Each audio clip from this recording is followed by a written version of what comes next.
हूँ, हाय मैं लुट गया, मैं बर्बाद हो गया, मैं क्या करूं गुरुजी, मैं तो बढ़ ही नहीं रहा हूं, मेरे फुल मॉक में इतने कम क्यों आ रहे हैं। इन सब चीजों को करने से अच्छा है कि आप अपने हर सब्जेक्ट वाइज देखिए अपने आप को कि मैं मैथ्स में कहां हूं, मैं रीजनिंग में कहां हूं, मैं हिंदी में कहां हूं और मैं जीएस में कहां हूं। अब आपको ये लगता है कि सर ये सब्जेक्ट तो मेरा बिल्कुल भी पकड़ में नहीं है, ऐसा या तो आपका मैथ्स होगा या आपका जीएस होगा, इनके अलावा तो नहीं हो सकता कोई सब्जेक्ट ऐसा। रीजनिंग और हिंदी में ऐसे कोई भी बच्चा नहीं कहेगा, हिंदी के बजाय जो इंग्लिश लेते हैं, रीजनिंग और इंग्लिश में भी ऐसे कोई बच्चा नहीं कहेगा।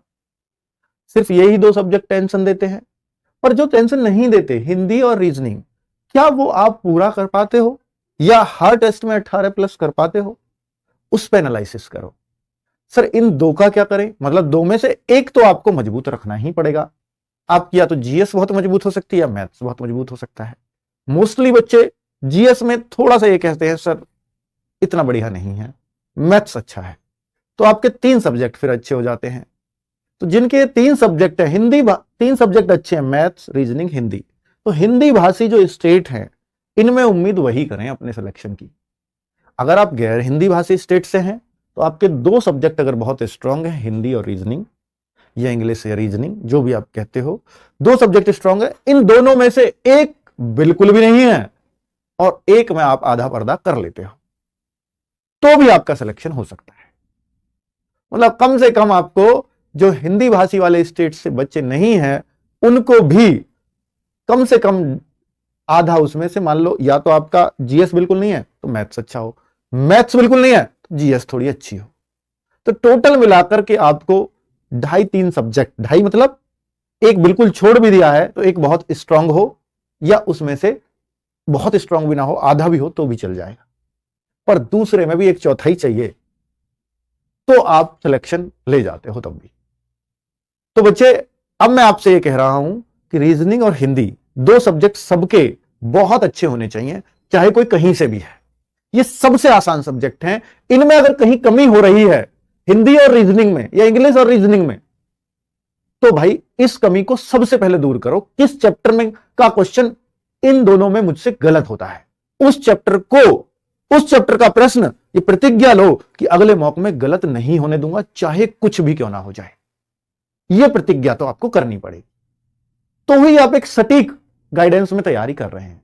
अब बात बचती है सर मैथ्स और जीएस की, तो भाई देखो जीएस के लिए तो किसी के लिए भी ये कहना कि भाई साहब बहुत बढ़िया है, आप तो इतना पक्का ही कर दोगे 15-16, वो पॉसिबल नहीं है। पर एसएससी की स्टैटिक जीके को एसएससी जीडी के लिए थोड़ा अच्छे से पढ़ जाना, 8-7 प्रश्न तो वही दे देती है आपको। और स्टैटिक जीके को भाई सबसे अच्छे टीचर पूरे यूट्यूब पे हो या कहीं भी हो, भारत के ही सबसे अच्छे मैं कह सकता हूं कि नवीन सर है, और उन्होंने आपको पढ़ाया भी है। तो आप उनसे पढ़ें तो अपने आप पे थोड़ा सा आश्वस्त रहें और उनके नोट्सों को अच्छे से रिवाइज करें कि स्टैटिक की उनकी बुक भी आती है बच्चों, वो भी पढ़ लेंगे तो सोने पे सुहागा हो जाएगा। फिर आपके जो 8 प्रश्न आए या 10 आए, पहले आधी स्टैटिक जीके भी आ गई थी 20 में से, और ऐसा केवल जीडी में होता है, ना सीजीएल में ना सीएचएसएल में इतना पूछा जाता है, क्योंकि स्टैटिक को सबसे आसान माना गया है और आसान सबसे ज्यादा चीजें जीडी में ही पूछी जाती हैं एसएससी के एग्जाम में, वो आसान मानते हैं इसको। तो आप स्टैटिक को अगर इतना कर लेते हैं, बुक प्लस नवीन सर की क्लास या नोट्स, बुक भी नहीं करते हैं तो नोट्स जरूर कर लीजिए। एसएससी जीडी का एग्जाम जैसा कि आपने जैसे आया है, तो बच्चों के अंदर कुछ ना कुछ चीजें चल रही हैं कि क्या एक दिन पहले जो क्वेश्चन पूछे गए थे क्या वो क्वेश्चन रिपीट होंगे। तो देखो क्वेश्चन तो रिपीट नहीं होंगे बच्चा, क्वेश्चंस का जो रिलेटेड क्वेश्चन होता है, जो बाउंड्री से क्वेश्चंस होते हैं, जो उनके आजू बाजू के क्वेश्चंस रखे जाते हैं, वो आपसे पूछे जा सकते हैं। तो आप जैसे जैसे शिफ्ट में आपका एग्जाम होता है, आप उसके हिसाब से अपनी तैयारी, टच के जो क्वेश्चन होते हैं उन पे काम करते रहिएगा और अपना एग्जाम बहुत अच्छे से पूरे दिमाग के साथ में आपको बैठना है। बिल्कुल भी इधर उधर आपको चीजों को नहीं सोचना है, आपको डायरेक्ट जो रिवीजन आपने किया है उस पर काम करते हुए अपनी परीक्षा में सफलता लेनी है, ठीक है। और देखो सबसे बड़ी बात, जो बच्चों का कहना है कि जो वेटेज है वो सबसे ज्यादा किसका रहा है जीडी के अंदर जो अभी चल रहे हैं एग्जाम, तो यहाँ पे जो वेटेज सबसे अच्छा है वो अच्छा है भाई आपका हिंदी और रीजनिंग का।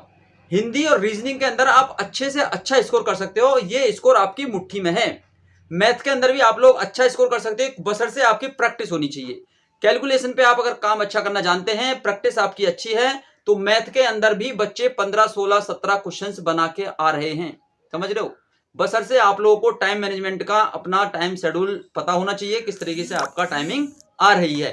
बाकी जीके जीएस ने तो भाई सभी की कमर तोड़ रखी है, क्योंकि कितना ही पढ़ लेना बच्चा, 15-16 क्वेश्चन तो बहुत बड़ी बात है। मैं कहता हूं जो क्वेश्चंस करने वाले होते हैं ना, वो क्वेश्चन भाई 10 से 12 क्वेश्चन ही होते हैं जो आप कर पाते हो, बाकी तो सब तुक्का लगाते हैं। और तुक्के में भी आप लोगों का फायदा है, क्योंकि 1-2 क्वेश्चन आप तुक्के से भी सही कर सकते हो, तो जीके में स्कोर आपका 12, 13, 14 तक भी जा सकता है।